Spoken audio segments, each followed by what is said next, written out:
Halo. Oh ya, ada ini kenalin dulu. Ini ada Levin, habis itu ada temen kelompok aku, ada Belva sama Jasmine. Mhm. Oke.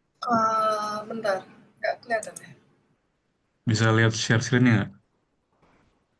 Oke, bisa. Oke. Lev atau Belva bisa mulai.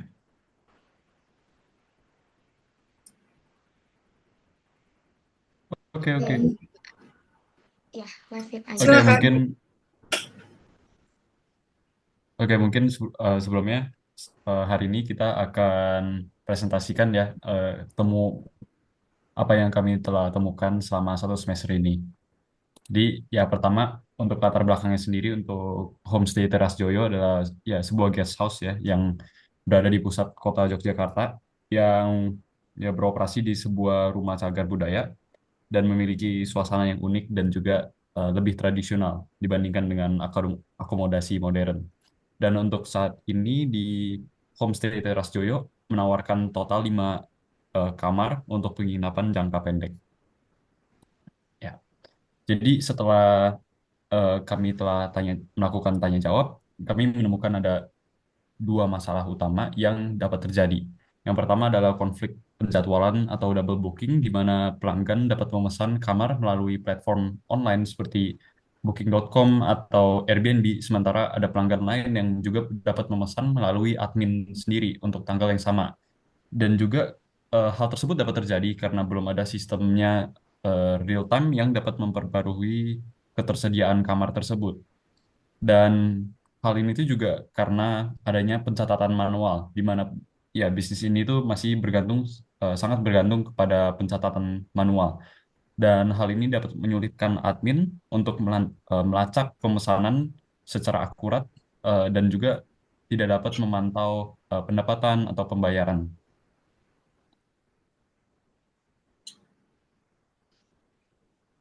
Selanjutnya, jadi ini ada project objektif atau tujuan dari project kita. Jadi yang pertama, kita di sini mau menganalisis proses reservasi dan manajemen pemesanan dari Teres Joyo. Dan juga kita akan identifikasi jika ada sesuatu yang tidak efisien pada sistem yang sedang digunakan sekarang. Terus setelah itu, dari temuan-temuan tadi, kita akan mengembangkan usulan solusi sistem integrasi untuk meningkatkan operasional bisnis dan kita akan meminimalisir adanya risiko double booking yang disebabkan oleh sistem yang sekarang. Setelah itu, eh, dari usulan solusi sistem yang kita buat, eh, diharapkan dapat meningkatkan keakuratan pencatatan reservasi dan pembayaran sekaligus untuk menyediakan pemantauan ketersediaan kamar yang lebih jelas lagi bagi admin dan juga pemilik bisnis. Nah, yang terakhir, eh, kita akan menerapkan proses pengembangan sistem melalui analisis masalah, identifikasi kebutuhan, dan juga perancangan sistem dan pembuatan prototipe.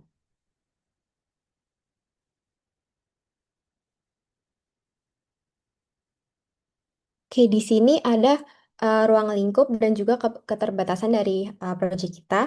Jadi untuk ruang lingkupnya, kita di sini melakukan perancangan dan pengembangan sistem manajemen pemesanan terintegrasi berbasis web untuk Teras Joyo. Setelah itu memusatkan data reservasi dari berbagai saluran pemesanan ke dalam satu sistem. Lalu yang ketiga ada eh, mengelola ketersediaan kamar, informasi tamu, dan juga informasi pembayaran. Yang terakhir, nanti kita akan mengembangkan prototipe website yang fungsional.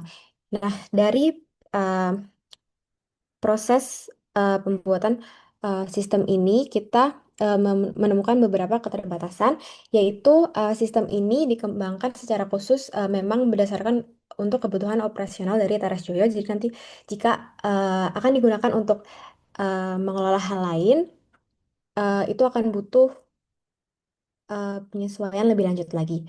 Lalu integrasi real time secara penuh dengan eh, platform pihak ketiga seperti Airbnb atau Booking.com itu nanti mungkin belum bisa diimplementasikan secara sepenuhnya sehingga reservasi dari platform eksternal masih perlu dimasukkan secara manual oleh pengguna websitenya.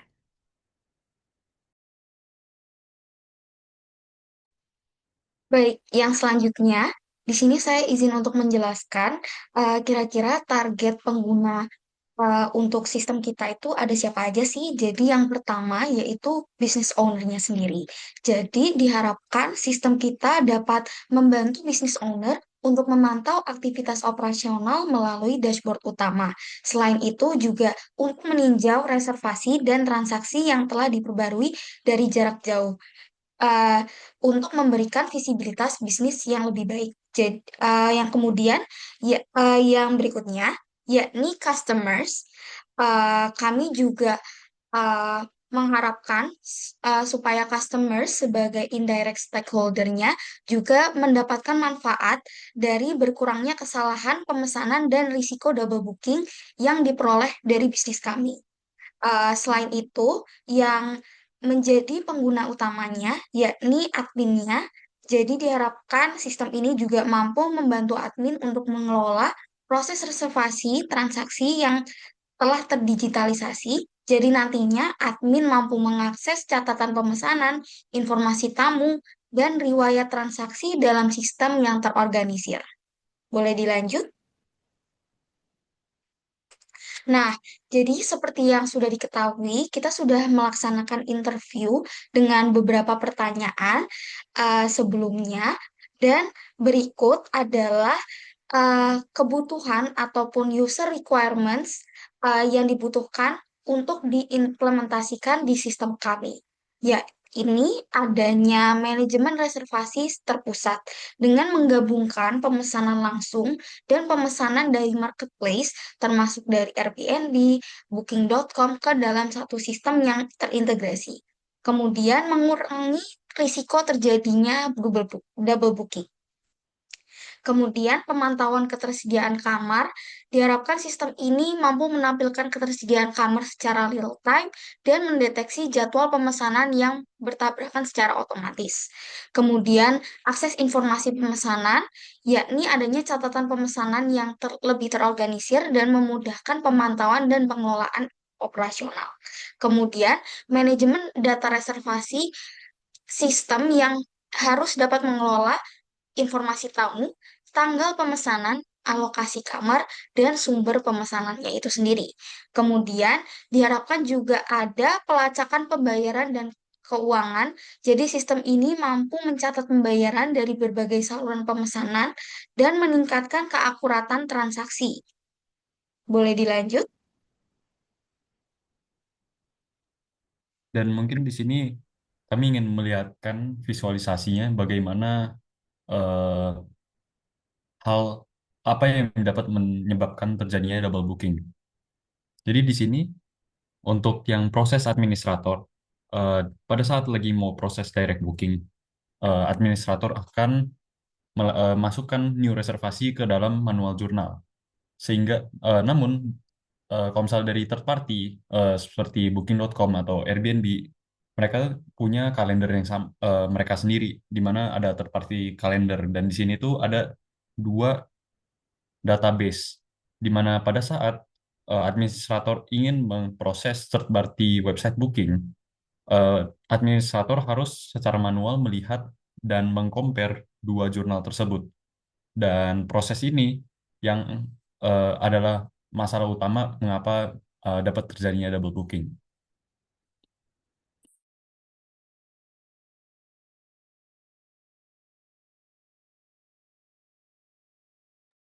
Oke, ini merupakan propose sistem kita, propose sistem untuk Teras Joyo. Jadi uh, ini adalah sistem manajemen pemesanan terintegrasi berbasis web yang dirancang untuk menggantikan proses sebelumnya, proses reservasi manual berbasis buku catatan dengan platform digital terpusat. Nah, kita bisa lihat di sini, kita mulai dari administrator, itu dia membuka sistem dan mengetikan username dan serta password mereka. Dan data itu disebut login credentials dan itu akan mengalir dari entitas administrator setelah itu masuk ke proses 1.0 yaitu login atau authentication. Nah, proses satu ini memerlukan um, verifikasi apakah credential tersebut benar, sehingga ia mengirimkan authentication query, pada dasarnya sebuah permintaan apakah orang itu terdaftar atau enggak. Nah, itu akan masuk ke D1. Nah, yang menyimpan seluruh informasi akun admin. Nah, D1 itu menemukan akun yang sesuai dan mengirimkan kembali user profile data ke atas menuju proses satu untuk mengonfirmasi identitas admin. Nah, setelah admin kini udah terautentikasi, itu bakal diberikan akses untuk masuk ke sistemnya tersebut. Nah, uh, admin ini memiliki pesanan baru yang perlu dimasukkan. Misalnya, seorang tamu yang bernama Budi menghubungi via WhatsApp untuk pemesan kamar 3 dari tanggal 10 hingga 12 Juni. Nah, admin mengetikkan nama tamu, nomor kontak, nomor kamar, tanggal check-in, tanggal check-out, dan sumber pemesanan dari WhatsApp. Data ini disebut reservation input data dan mengalir dari administrator masuk ke proses 2, which is namanya itu manage reservation yang ada di tengah itu. Nah, secara terpisah, apabila ada pemesanan yang masuk melalui Airbnb atau Booking.com, admin akan menyalin pemesanan tersebut secara manual ke dalam sistem tersebut. Data itu disebut booking record atau manual entry. Nah, itu akan mengalir dari entitas third party booking platform masuk ke proses 2, yaitu manage reservation. Nah, proses 2 ini uh, perlu untuk memeriksa apakah kamar yang diminta benar-benar tersedia pada tanggal tersebut sebelum mengonfirmasi apapun. Jadi, ia akan mengirimkan room ID atau data request yang membawa nomor kamar dan tanggal yang diminta dari proses 2 ke kanan menuju ke proses 3, yaitu check room availability. Di, ya, itu check room availability di bawah situ. Nah, proses 3 itu akan menerima permintaan tersebut dan perlu mencari tahu status terkini dari kamar itu. Nah, maka ia akan mengirimkan availability query ke bawah menuju D2, room availability database, yang di situ akan menyimpan status real time dari seluruh 5 kamar tersebut.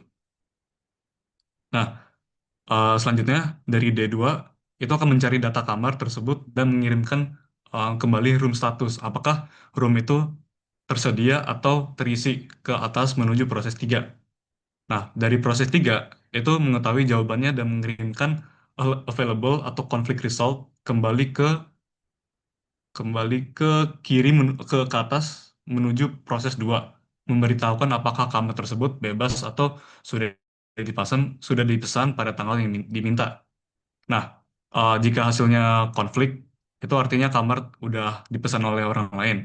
Nah, kalau misal proses 2 mengirimkan konflik warning atau booking summary kembali kepada administrator agar admin mengetahui bahwa ia perlu memilih kamar atau tanggal yang berbeda.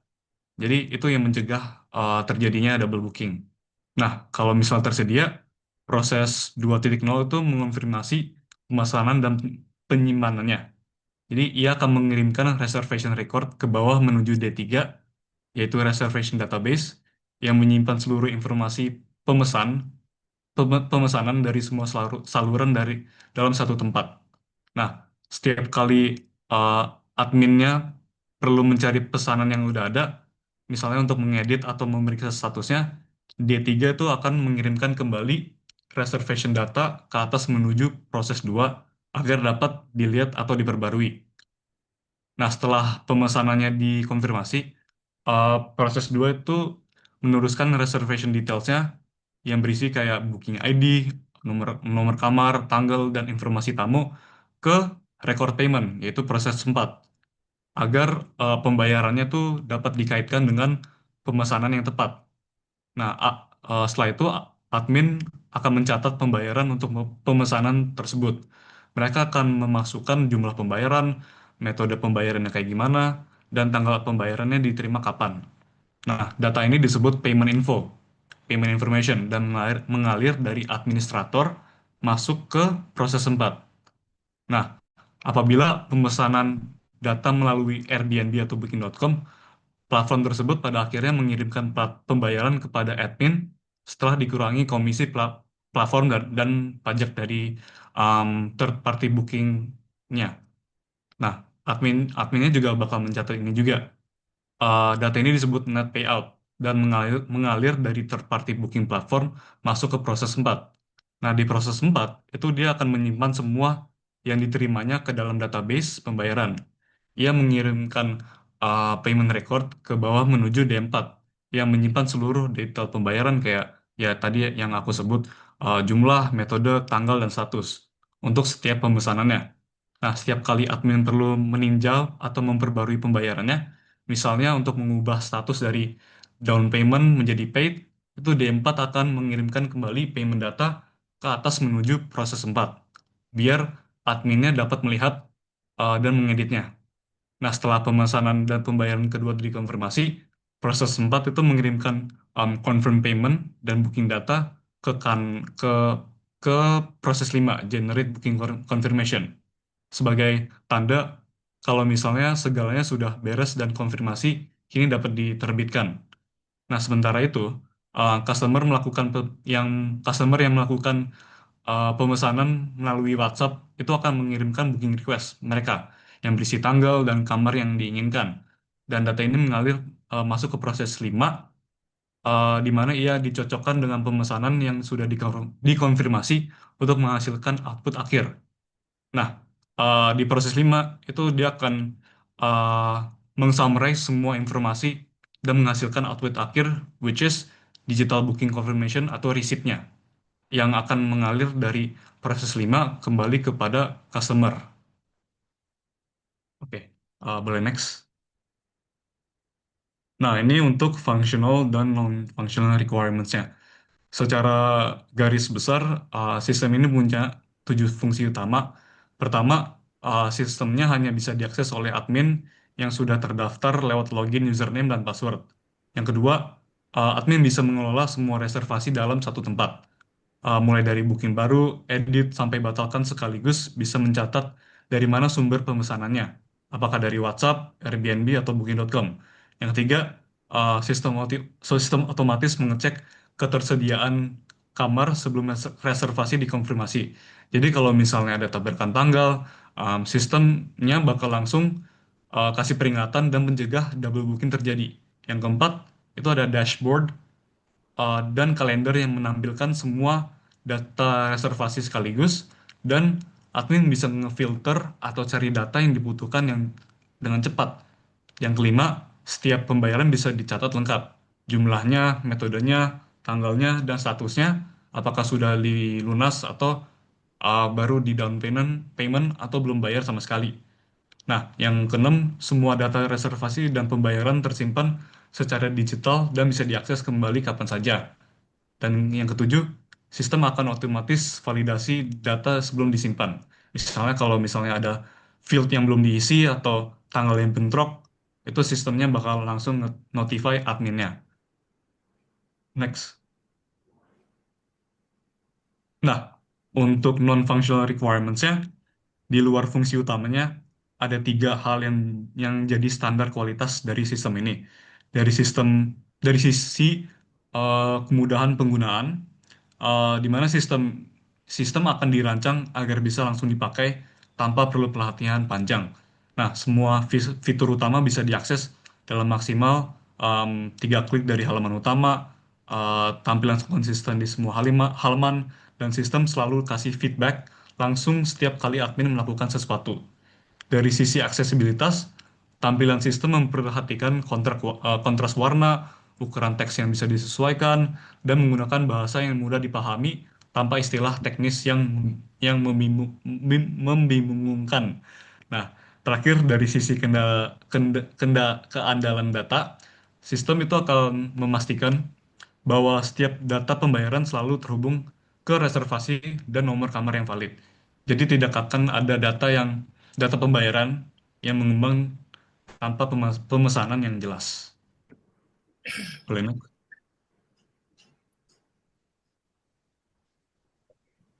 Oke, jadi di slide ini uh, kita taruh tentang rancangan dari interface dari sistem manajemen reservasi teras Jawa yang kita buat. Jadi ini menunjukkan halaman login. Fitur ini dipakai seperti biasa, seperti yang bisa dilihat, yaitu untuk masukin username sama passwordnya. Jadi kita buat halaman ini tujuannya adalah untuk sebenarnya untuk membatasi akses. Jadi nanti yang bisa masuk ke dalam sistemnya yang menyimpan data reservasi tamu dan informasi pembayaran yang bersifat sensitif itu hanya eh, admin yang memang punya tanggung jawab dan kewenangan. Dan juga kita buat sesederhana mungkin supaya mudah digunakan. Nah, selanjutnya jika udah berhasil login, nanti halaman pertama yang dilihat adalah dashboard. Nah, jadi ini sebenarnya menampilkan kurang lebih dari seluruh sistem kita. Ini ada eh, kita bisa lihat total room di sini dan kita bisa lihat ada berapa yang udah terisi dan kita juga bisa lihat ada berapa orang yang mau check-in pada hari itu. Terus kita juga bisa lihat pending payments di paling kanan atas. Lalu di bawahnya itu ada overview dari calendar. Jadi kita bisa lihat room mana yang udah keisi. Terus kita juga taruh statistik di sini. Jadi ini bisa lihat statistik dari revenue dari Teras Joyo. Setelah itu di kanan kita ada eh, aktivitas harian. Ini nunjukin em, tamu mana yang check in dan check out pada hari itu. Lalu kalau kita scroll ke bawah dikit, itu ada list dari semua reservasi. Lanjut. Nah, ini adalah halaman new reservation. Jadi ini digunakan ketika admin ingin menambahkan data reservasi baru ke dalam sistem. Jadi di halaman ini nanti admin mengisi booking detail seperti tanggal, sumber booking, tanggal check-in, tanggal check-out, terus jumlah malamnya, dan juga kamar mana yang dipilih. Nah, nanti terus di sebelah kanan ada juga guest information yang berisi nama tamu, kontak, dan juga jumlah orang yang menginap. Terus di kanan bawah ini untuk informasi pembayaran seperti total, metode pembayaran, dan juga tanggal pembayaran. Nah, nanti setelah semuanya udah terisi lengkap dan benar, admin bisa langsung confirm booking dan juga kalau misal ada yang mau di-cancel bisa pencet cancel booking. Oke, yang selanjutnya ini masuk ke bagian halaman reservasi. Jadi seperti yang disampaikan tadi sama Jaspin, kalau misalnya admin sudah menginputkan seluruh reservasinya ke dalam halaman new reservations, akan hasilnya akan ke-upload atau otomatis kecatat ke dalam halaman reservations ini. Jadi reservations ini bisa mendeteksi semua aktivitas atau reservasi yang sudah dilakukan seperti ada tombol all, active, upcoming, cancelled, dan plus itu untuk memfilter kira-kira reservasi apa aja yang mau dicek. Kalau all reservations berarti mencatat nunjukin semua reservasi. Kemudian kalau ada yang aktif berarti yang sedang berjalan saat ini, dan upcoming itu menunjukkan reservasi apa yang bakal datang, dan yang cancelled itu yang dibatalkan seperti itu. Kemudian ada tabel di bawahnya yang menunjukkan seperti biasa customer ID mengenai informasi dari tamunya, uh, kemudian detail bookingnya seperti itu. Kemudian ada juga source mengenai dari mana bookingnya, apakah direct booking, Airbnb atau melalui booking.com. Kemudian ada informasi paymentnya juga seperti itu. Kemudian ada kolom actions yang menunjukkan uh, ada logo tempat sampah dan ada logo edit. Jadi di logo edit ini bisa membenarkan apabila payment information yang akan diupdate, kemudian booking booking detailsnya ataupun guest informationsnya ada yang mau diupdate seperti itu. Bisa dilanjut? Nah, sebenarnya ini juga masih sama seperti reservation tadi, tapi halaman room calendar ini dibentuk dengan integrasi kalender seperti itu. Jadi admin bisa melihat kira-kira bookingnya melalui tanggal kayak seperti itu.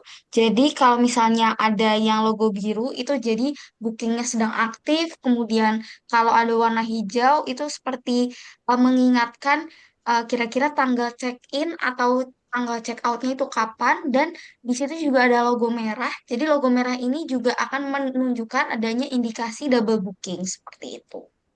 Bisa dilanjut. Nah, yang terakhir yaitu payment. Halaman payment ini sebenarnya menjelaskan mengenai payment recordnya secara menyeluruh.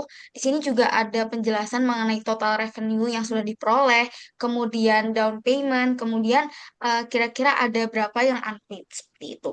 Kemudian payment records di sini juga mencatat mengenai record payment secara keseluruhan dan juga di situ ada status dan juga notes-nya seperti itu.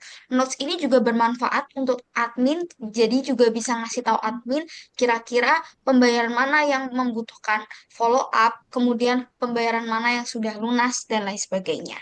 Dan action sama seperti reservation tadi, action itu bisa digunakan untuk mengedit seperti itu. Boleh dilanjut? Oke, Silakan. Ya, jadi mungkin demikian untuk presentasi kita dan akan dilanjutkan oleh Levin mengenai prototipe-nya seperti itu. ya, jadi untuk prototipenya ini kami telah membuat prototipe di sini. Jadi nanti kami akan kirimkan sebuah folder di mana untuk mengakses folder tersebut eh, dan untuk mengaktifkannya lewat website itu jadi harus mendownload node.js ini. Ini namanya local hosting dan setelah di-download dan di-install di cara membuka websitenya itu dari folder ini terus ke open in terminal terus tulis npm install tunggu di-install dan setelah di-install klik tulis npm start. Nah, kalau misalnya ada tulisannya kayak gini, running, kita baru bisa masuk ke eh, localhost. Nah, di sini kalau misalnya localhost ini itu baru website kita.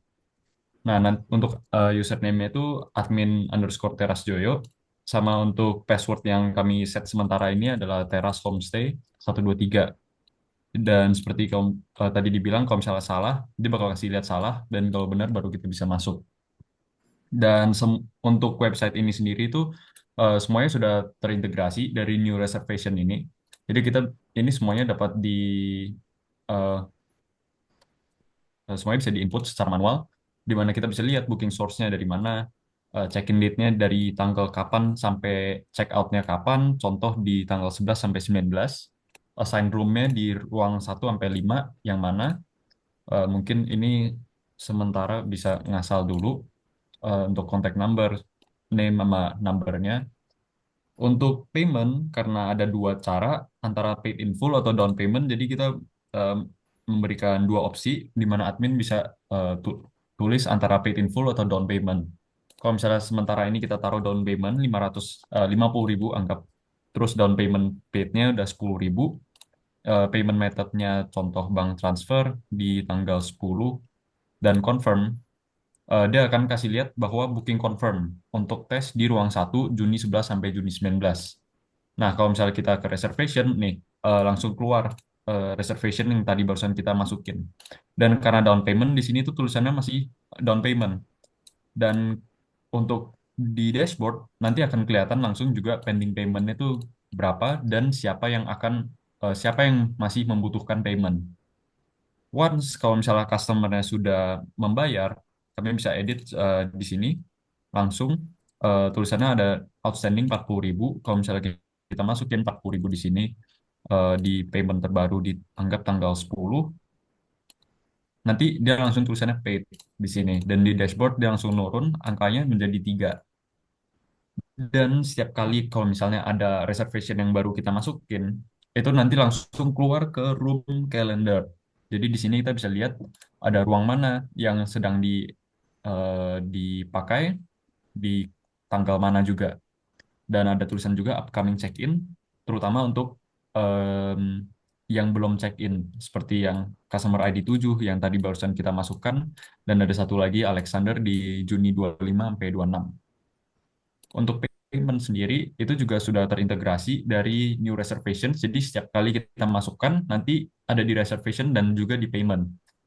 Jadi kalau misalnya seperti yang nah kita baru masukin tadi tes selama 50.000 total tapi baru bayar 10.000, kita masuk 10.000 di sini. Nanti dia ada keluar ke total revenue tapi sisanya itu masuk ke down payment. Down payment ini akan menurun dan masuk ke revenue once kalau misalnya kita udah masukin editan seperti yang tadi saya masukkan 40.000.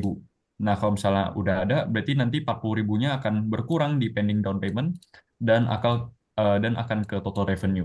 Seperti itu. Kalau selain itu, kami juga telah me-input sebuah peraturan di mana kalau misalnya contoh di sini ada booking di ruang 1 untuk tes di 11 sampai anggap 13. Kalau misalnya kita ingin masukkan em, sebuah booking di tanggal tersebut dan di ruangan tersebut, contoh di ruang 1 untuk eh, Belva, contact number, dan number of guest-nya 1.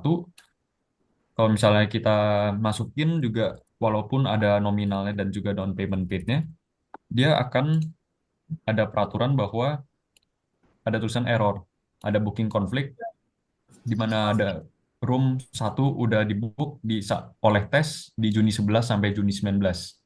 Jadi untuk masalah-masalah seperti ini nanti sistemnya tidak akan menginput reservasi tersebut dan administrator akan langsung diberitahu bahwa ada double booking dan harus mengkoordinasikan dengan klien. Mungkin cukup seperti itu dari presentasi kami. Apakah kira-kira Ibu ada pertanyaan? Menarik. Ini adalah bisnis UMKM khususnya untuk lanjut usia yang sekarang ada beberapa mereka usia saya nih memakai investasi sebagian untuk rumah kos.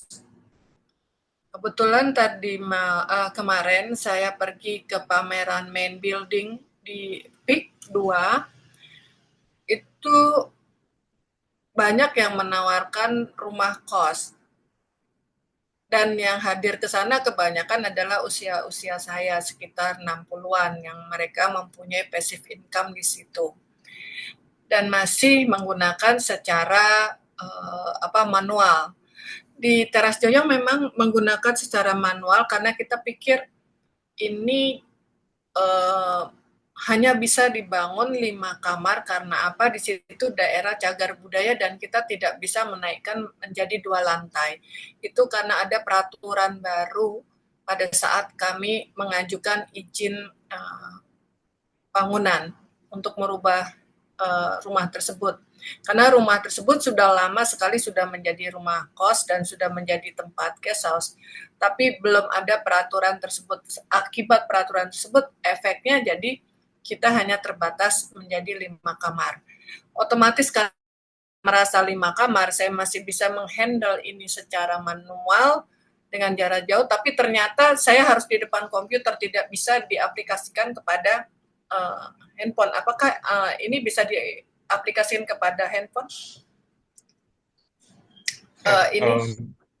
Sorry. Kita pindah Zoom, soalnya Zoom-nya 1 menit. Nanti aku kasih Zoom link baru. Zoom meeting-nya cuma 40 menit tadi, jadi kita harus bikin Zoom link baru. Bentar ya. Halo? Ya, halo. Oke, tadi berhubung dengan pertanyaan sebelumnya, ini bisa dipakai lewat HP gak ya? Ya, Betul kan? betul. Karena Jadi rata-rata penggunanya adalah usia 60 tahun ke atas ya, yang memiliki rata-rata sekarang ya, yang sedang berbisnis rumah kos atau investasi di bidang ini, guest house. oh iya, jadi sementara ini kami itu hanya membuat untuk satu administrator, di mana yang administrator bookkeepingnya yang akan handle satu sistem ini. Dan untuk sistem ini, karena kami membuatnya secara gratis tanpa biaya, sistem ini tuh hanya dapat dilakukan dengan namanya local hosting, di mana local hosting itu nge-host sebuah website eh, melewati file yang kami telah buat. Dan file ini tuh hanya dapat diakses kalau misalnya kita antara di laptop atau di komputer. Dan itu hanya berlaku untuk satu komputer doang. Jadi untuk satu file ini, semua data-data yang telah kami masukkan, contoh tadi yang di new reservasi itu, tidak bisa secara langsung dibawa ke laptop yang lain tanpa memindah keseluruhan file tersebut ke komputer itu tersebut juga. Oh, gitu ya. Tapi pergerakan saya kan tidak di depan komputer. Jadi so far selama ini kan secara saya bekerja secara manual, saya harus menghampiri komputer saya. Yang mana data itu ada di satu komputer ini. Apakah bisa misalnya saya pada saat pergi saya bawa laptop saya ini buka di situ, jadi belum bisa ya? Kalau misalnya di laptop bisa. Jadi untuk satu file tersebut, kalau misalnya kalau misalnya Ibu telah masukkan file tersebut ke laptop dan laptop itu dibawa-bawa kemanapun, itu bisa. Tapi kalau misalnya secara real time, laptop sini menambahkan reservasi. Contoh ada dua laptop, laptop A dan laptop B. Kalau misalnya laptop A input sebuah reservasi baru, data tersebut tidak langsung bisa kelihatan dalam laptop B. Karena semua file, semua data-data itu telah store di laptop A. Tapi kalau misalnya laptop A itu dibawa kemana-mana pun, itu masih bisa mengakses website tersebut. Karena karena dia secara lokal di hostingnya. Oke, Eh, baik. ya, Terima kasih, saya dapat jadi berpandangan masih oke, berarti memakai satu laptop. Tapi tadi satu ada lagi adalah penampilan yang paid and unpaid ya. Ada yang sudah lunas atau belum lunas ya. Kemudian apakah di situ belum ada kwitansi untuk ini ya, tampilan kwitansi untuk yang menginap. untuk buktinya kah ya? Ya, betul. Oh, untuk buktinya kami belum masukkan menunya, tapi jika diinginkan, kami bisa masukkan. Iya, jadi seyogianya kalau sudah ada paid, pasti ada tanda lunasnya untuk yang bisa kita simpan di situ. Jadi tidak hanya itu, tapi juga ada keterangan bisa dalam secara keterangan bahwasannya ada kwitansi yang bisa kita kirimkan kepada yang menginap. Seperti itu. Pertanyaannya adalah, apabila room 1 yang berisi 2 orang hanya diisi oleh 1 orang, ya kan? Tapi roomnya itu untuk 2 orang, apakah bisa dipermainkan oleh administrator untuk saya bayar setengah saja? Apakah bisa di-lock di situ? Untuk pembayarannya, karena dia input manual, jadi bisa. Nah ini gimana caranya bisa di-lock harganya tersebut agar tidak sebagai administrator tidak memainkan harga. Jadi kita bisa memasukkan sebuah rule ya. Nanti kalau misalnya di sini contoh, kita bisa memasukkan sebuah menu satu lagi di bawahnya tentang buktinya juga. Jadi untuk administrator sendiri nanti bisa masukkan bukti hasil eh, contoh kalau misalnya di Airbnb itu kan kelihatan ya berarti untuk total amount-nya. Nah, itu semua bukti transfer dapat bisa dikasih lihat di sini. Jadi untuk total amount nanti harus masuk sesuai dengan bukti transfer yang ada. Dan nanti kalau misalnya kami masukkan itu nanti di reservation, nanti bakal ada kolom baru lagi di sini di mana kita bisa direconcile satu per satu untuk setiap customer. Apakah dia sesuai dengan buktinya gitu Hmm, sih. iya. Ini kan administratornya misalnya bukan owner yang pegang, tapi adalah karyawan kami. Iya, Kemudian betul. ada perubahan harga. Nah, itu yang memasukkan perubahan harga kan misalnya saya, tapi administrator dia memainkan harga tersebut. Owner pasti akan lupa, oh kemarin saya isinya 350, tapi administrator 300. Kita tidak begitu perhatian seperti itu gitu loh. Nah, eh, ada nggak untuk rate-nya yang pas di dashboard itu bahwasannya hari ini adalah harganya 350. Mungkin tuh karena juga sesuai dengan diskusi dari pihak customer dan juga pihak Teras Joyo sendiri. Jadi untuk saat ini tuh masih menjadi sebuah limitasi dalam websitenya sih. Oh, oke, baik. Secara keseluruhan ini website ini bagus banget, membantu saya dalam menjalankan operasional karena kita jauh sekali. Saya di Jakarta, kemudian guest house-nya berada di Jogja, yang mana kita uh, berhubungan hanya melalui WhatsApp. Di sini ada yang menginap dan lain sebagainya. Kemudian apabila memang benar kalau ada double booking dari yang tidak bisa kita batalkan dari aplikasi booking.com maupun Airbnb, itu yang lain harus mengalah gitu loh. Ini terima kasih sekali ada seperti ini membantu saya untuk menjalankan kegiatan sehari-hari. Yang satu tinggal itu aja, ada kwitansi karena yang menginap misalnya dari kantor, dari suatu perusahaan, mereka meminta tanda bayar. Oke, mungkin setelah ini nanti kita akan ada adjustment sedikit ya mengenai yang Iya, kwitansi. Nanti kita akan masukkan sebelum mengirim website fullnya kepada Ibu. sama loker harga ya, di lock Dan harga. ya, untuk bukti harga. Uh-uh.